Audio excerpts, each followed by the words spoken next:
안녕하세요. 병원 리모델링 좀 의뢰하려고요. AP 사무실로 한 통의 전화가 걸려왔습니다. 전화를 건 사람은 바로 닥터강이었습니다.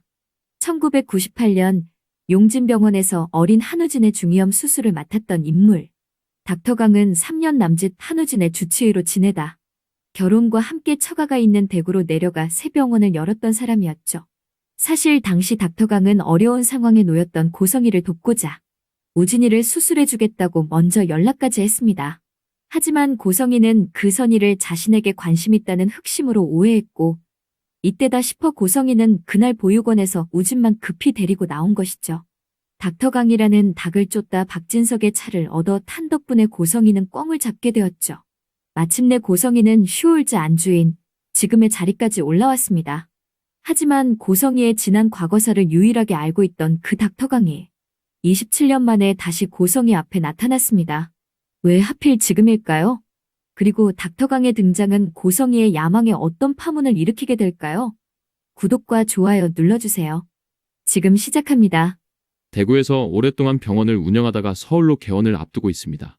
소문 듣고 찾아왔다며 조용히 인사를 건넨 남자 바로 닥터강이었습니다.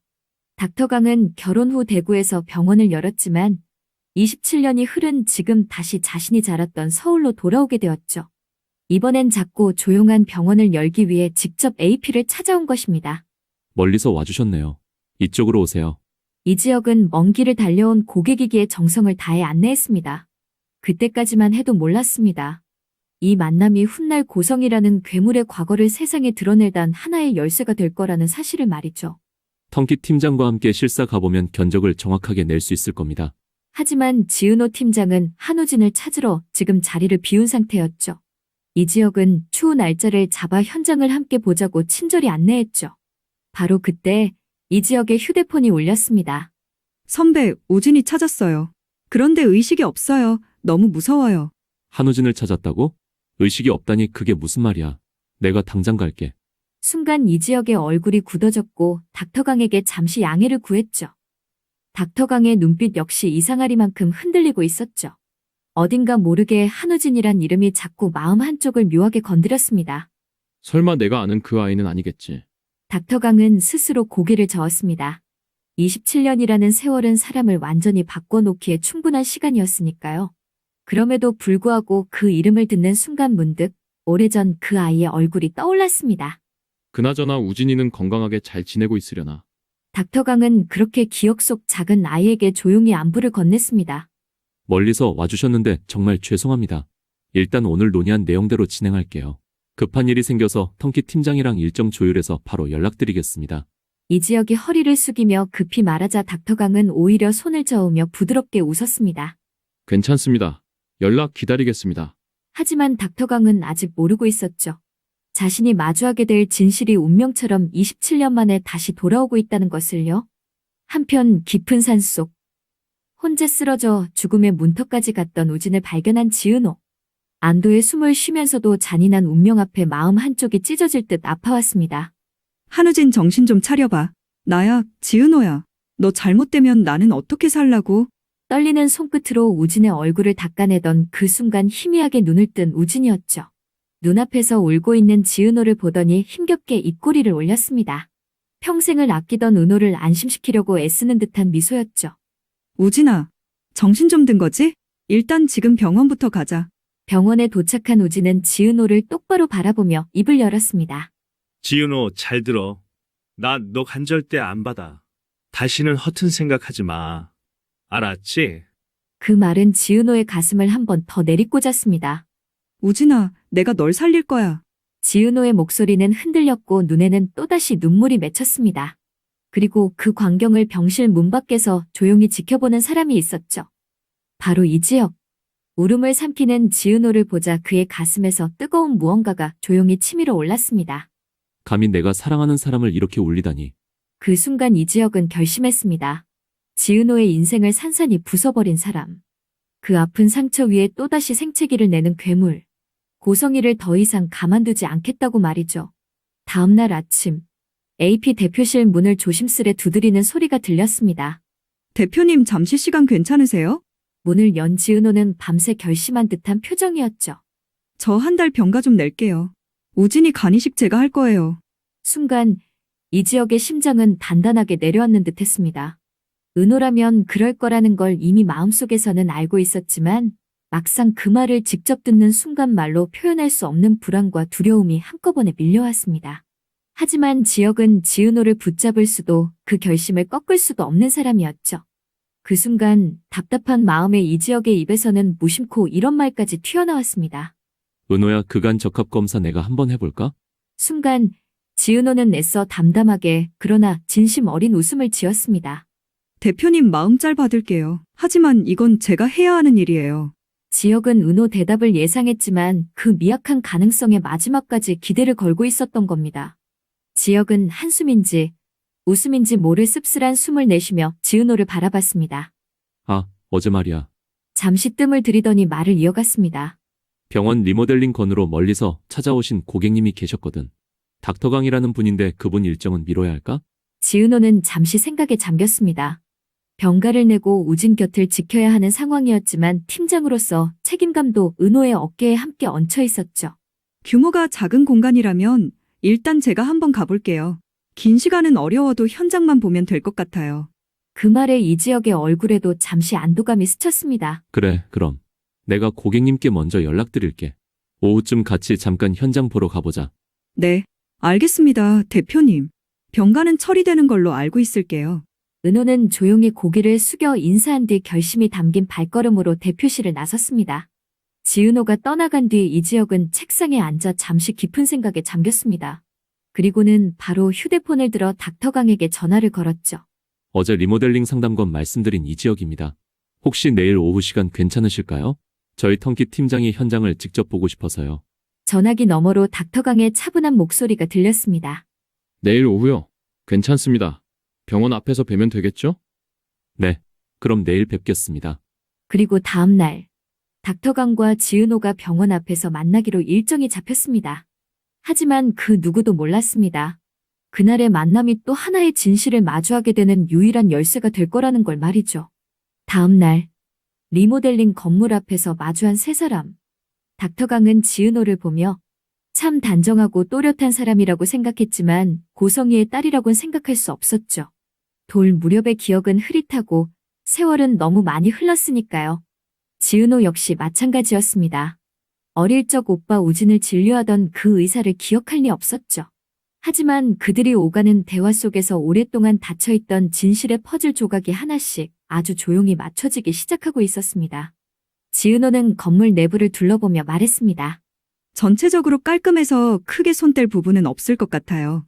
이비인 후가이신 만큼 소아 환자 동선이랑 진료실 배치만 조금 조정해보면 될 것 같아요. 잘 준비하겠습니다. 닥터강은 그 말에 얼굴을 밝히며 고개를 끄덕였습니다. 팀장님, 고맙습니다.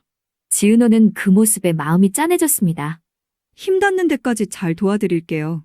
제가 당분간은 병가를 내야 할 것 같아서요.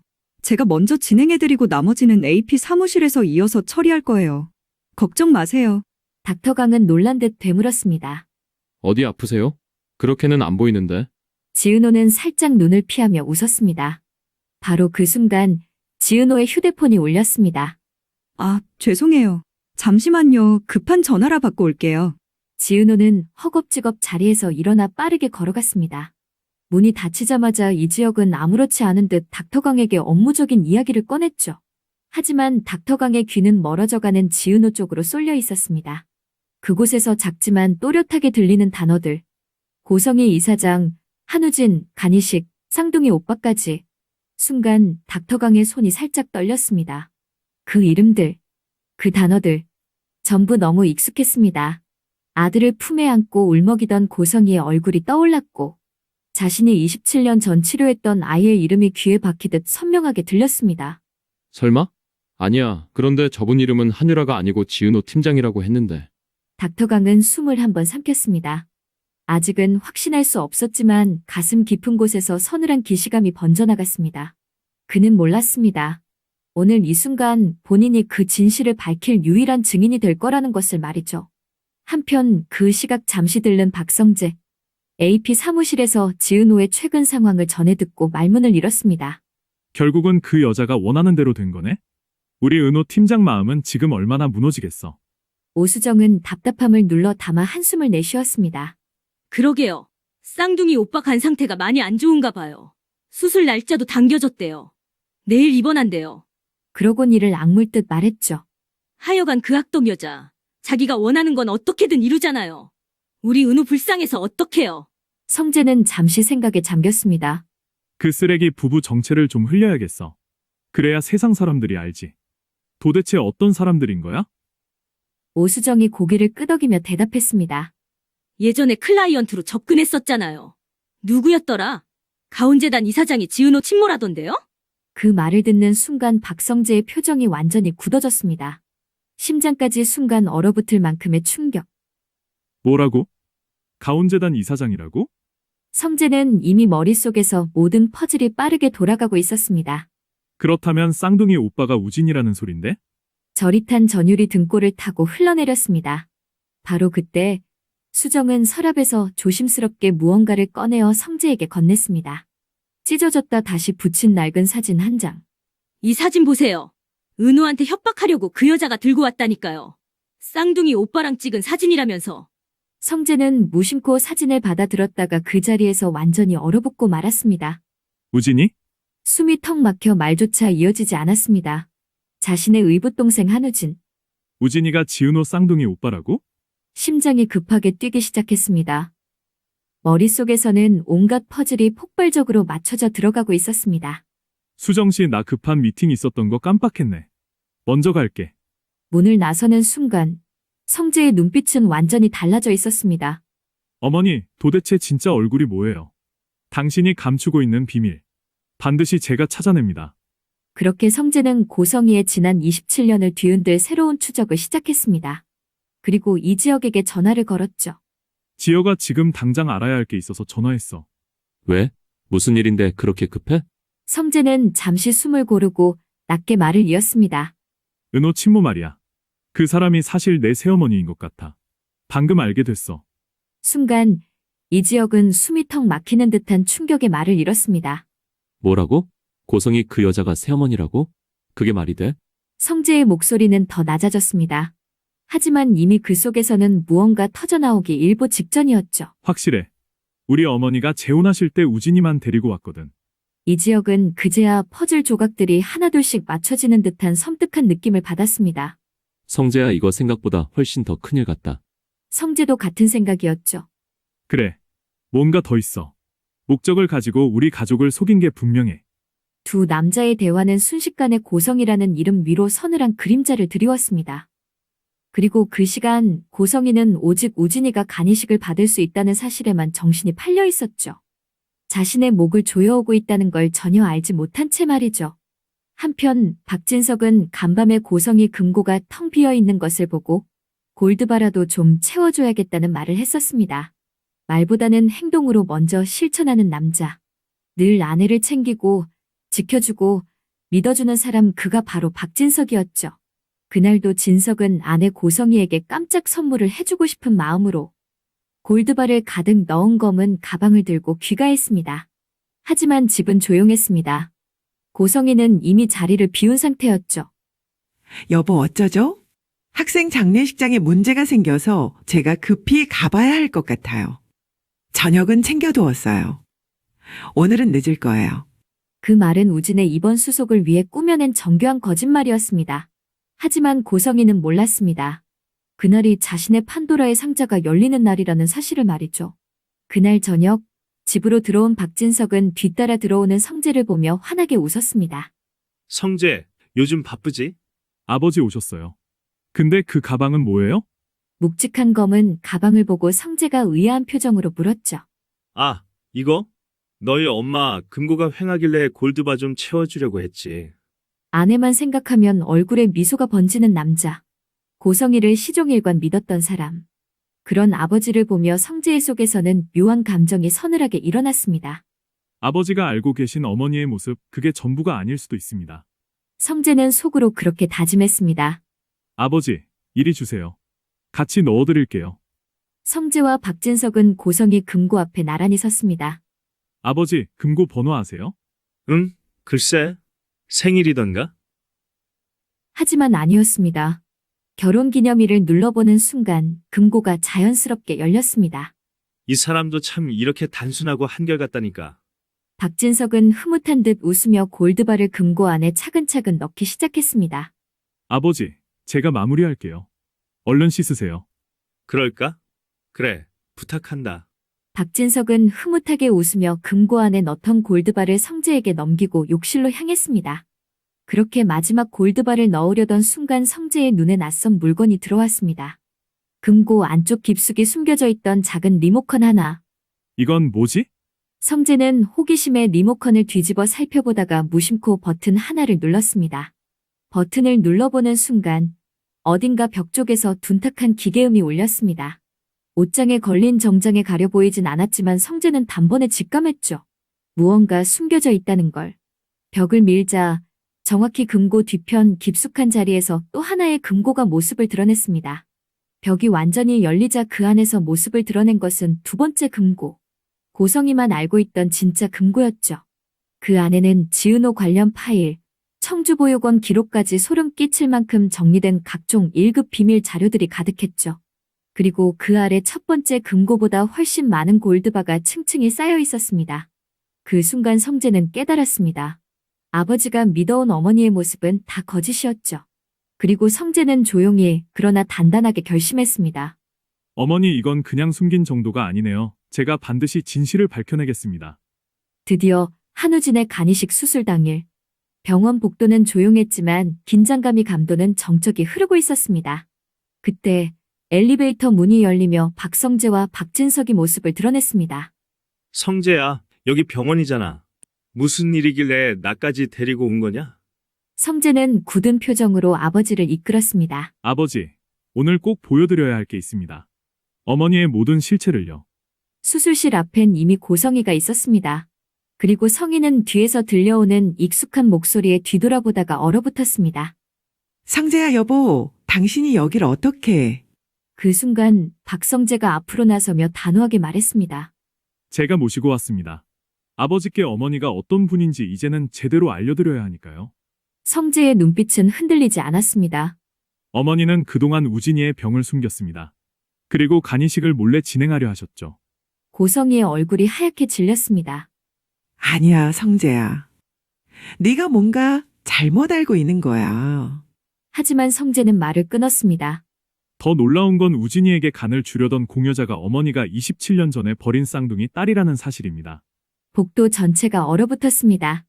박진석의 손이 천천히 떨렸습니다. 아니야, 성재야. 우진이가 간단한 수술이라서 끝나고 말하려고 했던 거야. 그런데 성재가 들고 있던 서류 더미를 박진석 앞에 내밀었습니다. 아버지, 이건 간단한 수술이 아닙니다. 그리고 이건 어머니가 그동안 숨겨온 기록들입니다. 서류에는 청주보육원 기록, 지은호 입양 처리까지 그동안 감춰왔던 고성희의 실체가 전부 담겨 있었습니다. 고성희는 끝까지 버텼습니다. 그건 다 조작이야. 누가 나를 모함하는 거라고. 그 말을 듣고 있던 박진석이 마침내 터져버렸습니다. 감히 나를 속여. 진석의 목소리는 그 어느 때보다 낮고 깊고 차가웠습니다. 27년 동안 나를 속였어? 내가 가장 혐오하는 인간이 누군지 알지? 배신하는 인간이야.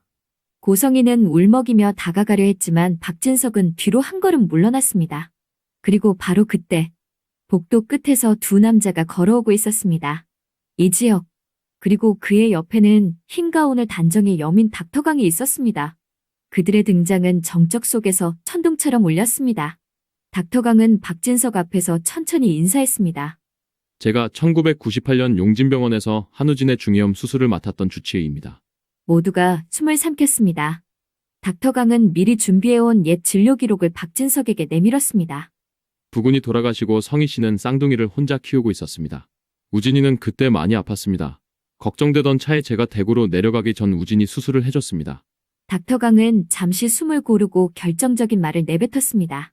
그런데 그날 수술실에 왔던 사람은 우진이 혼자였습니다. 동생 유라는 분명 없었습니다.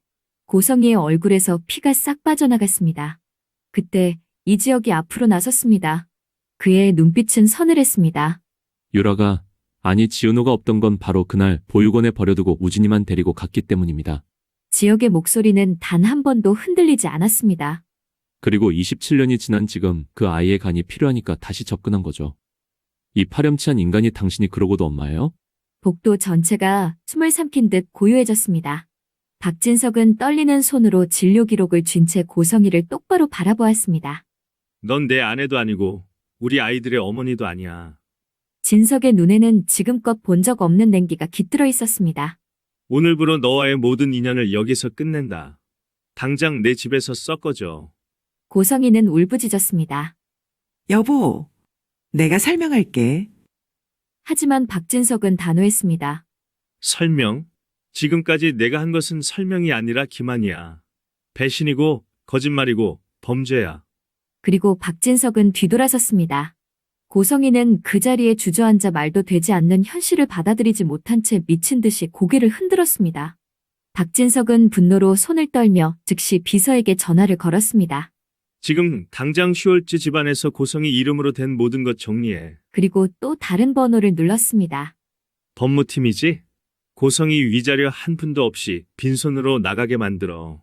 오늘 안에. 그의 목소리는 평생 한 번도 들려준 적 없는 냉혹한 결정이었습니다. 이제 고성희는 27년 동안 쌓아 올린 거짓의 탑이 무너지는 소리를 맨몸으로 맞이해야 했습니다. 한편 긴 시간 동안 이어진 간이식 수술은 기적처럼 무사히 끝났습니다. 병실로 옮겨진 우진은 아직 깊이 잠들어 있었고 지은호는 그 옆에서 손을 꼭 잡은 채 눈을 떼지 못했죠. 그때 조용히 병실 문이 열리며 박진석이 들어왔습니다. 한순간에 늙어버린 듯한 표정. 그가 평생 믿어온 사람이 자신의 등을 칼로 찔렀다는 사실을 깨달은 뒤의 얼굴이었습니다. 박진석은 지은호 앞에서 천천히 깊이 허리를 숙였습니다. 지은호라고 했죠.